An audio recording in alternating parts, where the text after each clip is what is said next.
ইউটিউবে এআই দিয়ে অন্য কারো ভিডিও আপনি বানাচ্ছেন নিজের করে, অন্য কারো ছবি ব্যবহার করে কাউকে হয়তোবা প্রতারণার ফাঁদে ফেলার চেষ্টা করছেন, অথবা নিজে বুঝতেও পারছেন না যে আপনি যেই কাজটা করছেন, অন্য কারো ভিডিও, অন্য কারো ছবি ব্যবহার করে যে এআই কন্টেন্ট তৈরি করছেন, সেটার কারণে আপনি নিজেই হয়তোবা বিপদে পড়তে পারেন। সুপ্রিয় দর্শক, আজকের ভিডিওতে আপনি যদি একজন ইউটিউব কন্টেন্ট ক্রিয়েটর হয়ে থাকেন এবং এতদিন পর্যন্ত ইউটিউবে এআই দিয়ে অন্য কারো ভিডিও আপনি বানাচ্ছেন, তাহলে আপনাকে আমি বলতে চাই আপনার দিন শেষ। বাংলাদেশি ক্রিয়েটর ইউটিউব চ্যানেলে আপনাদের সবাইকে স্বাগত জানাচ্ছি। আপনি যদি ইউটিউব কন্টেন্ট ক্রিয়েশন গাইডলাইন এবং ডিজিটাল কন্টেন্ট ক্রিয়েশন নিয়ে নিত্য নতুন সব ভিডিও পেতে চান, সেটা হতে পারে ইউটিউব, টিকটক, তারপর ইনস্টাগ্রাম, ফেসবুক, তাহলে অবশ্যই আমাদের ইউটিউব চ্যানেলটি সাবস্ক্রাইব করতে ভুলবেন না এবং ফেসবুক পেজটি ফলো করতে ভুলবেন না। তো চলুন আজকের ভিডিওটা শেয়ার করি যে আসলেই আপনার দিন কিভাবে শেষ হতে যাচ্ছে। একদম সরাসরি চলে আসি মূল আলোচনায়। সেটা হচ্ছে ইউটিউবের নতুন একটা আপডেট এসেছে, সেটা হচ্ছে likeness detection. Likeness detection update নিয়ে আমি অলরেডি A to Z আপনাদের সাথে আমাদের যে মেইন চ্যানেলটা আছে টেক আনলিমিটেড, সেই চ্যানেলে একটা ভিডিও শেয়ার করেছি। যদি মিস করে থাকেন তাহলে অবশ্যই দেখে নেবেন। সেই আপডেটটা আসার ফলে এতদিন পর্যন্ত যারা এআই নিয়ে কাজ করতো, যেমন ধরে নিচ্ছি যে আপনি হচ্ছে আপনার কোনো ছবিতে আপনার হচ্ছে শাহরুখ খানের চেহারা দিয়ে দিলেন, বা আপনার কোনো ভিডিওর মধ্যে শাহরুখ খানের ফেস অ্যাড করে দিলেন, অ্যাড করে দিয়ে তাকে দিয়ে আপনি এমন কোনো কিছু করাচ্ছেন যেটা আসলে তার পার্সোনালিটির সাথেই যায় না।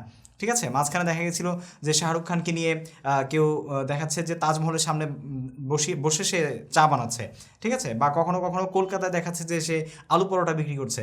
তো এরকম নানান কিছু অনেকেই তৈরি করছিল।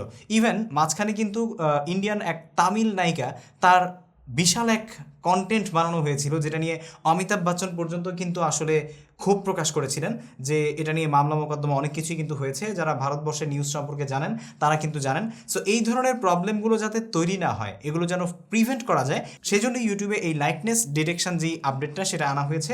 এটা কপিরাইট ম্যাচ টুলের মতোই কাজ করবে। যেভাবে এতদিন পর্যন্ত আমাদের কন্টেন্ট অন্য কেউ কপি করলে আমরা সেখান থেকে কিন্তু স্ট্রাইক দিতে পারতাম, ইউটিউবকে হচ্ছে রিমুভাল রিকোয়েস্ট দিতে পারতাম। একইভাবে আপনি যদি আপনার আইডি কার্ড এবং আপনার ফেসের সাবমিশন দিয়ে, ঠিক আছে, আপনার চ্যানেলে যখন এটা ইনেবল করবেন, তখন আপনি এটা করার পর আপনার ডেটা যখন ইউটিউবের কাছে থাকবে, তখন এআই দিয়ে আপনার কন্টেন্ট, আপনার ছবি, আপনার চেহারা ব্যবহার করে যদি অন্য কেউ আপনার অনুমতি ছাড়া অননুমোদিত কোনো কন্টেন্ট আসলে শেয়ার করে, সেটা শর্টস হতে পারে বা ইউটিউবের বড় ভিডিও হতে পারে, তাহলে সেক্ষেত্রে সেটা আপনার ম্যাচ টুলে দেখাবে, এই লাইকনেস ডিটেকশন ম্যাচ টুল। সেখান থেকে আপনি সেটা আইডেন্টিফাই করতে পারবেন যে আদৌ কি আসলে আপনি সেখানে ছিলেন কি ছিলেন না। যদি না থাকেন তাহলে এটাও কিন্তু আপনি রিমুভাল রিকোয়েস্ট দিতে পারবেন। সো এতদিন পর্যন্ত যারা আসলে এআই দিয়ে এই ধরনের কন্টেন্ট বানিয়েছেন, তাদের জন্য এটা অনেক বড় একটা অ্যাওয়ারনেসমূলক কন্টেন্ট ছিল। সো তারা সাবধান হয়ে যান, অন্য কারো ছবি ব্যবহার করে, অন্য কারো ভিডিও ব্যবহার করে এখন থেকে আর ভিডিও বানাবেন না। যদি বানাতেই হয় তাহলে তার অনুমতি নেবেন, অথবা হচ্ছে এডুকেশনাল পারপাসে বানাতে পারেন। আপনার উদ্দেশ্য যেন কোনোভাবেই ওই ব্যক্তির ইমপারসনেশন না হয়। ওই ব্যক্তির ইমপারসনেশন যদি হয়ে থাকে তাহলে কিন্তু আপনি ক্ষতিগ্রস্ত হবেন। সো ইউটিউবে কিন্তু এই যে আপনার লাইকনেস ডিটেকশনের পাশাপাশি ইমপারসনেশন পলিসিও রয়েছে।